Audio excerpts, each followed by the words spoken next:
Sementara soal penegakan hukum, Capres nomor urut 1 Anies Baswedan berharap tidak ada lagi kriminalisasi terhadap lawan politik.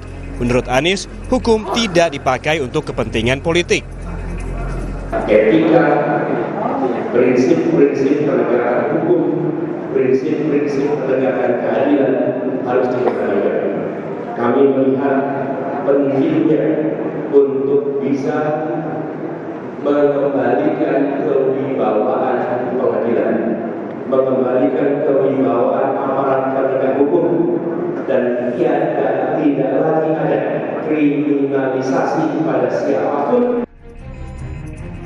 Menanggapi sindiran terhadap hukum di era Jokowi, tim Prabowo Gibran meminta kepada Ganjar Pranowo menanyakan kepada Mahfud MD soal penegakan hukum di era Jokowi yang dinilai jeblok karena Mahfud MD merupakan Menko Polhukam saat ini. Baiknya Mas Ganjar tolong menanyakan itu kepada Pak Mahfud MD. Walaupun presidennya Pak Jokowi. Ya tanyakan sama Pak Mahfud MD dong.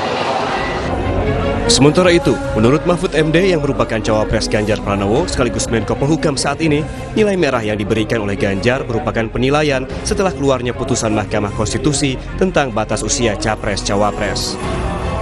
Tim Liputan, Kompas TV.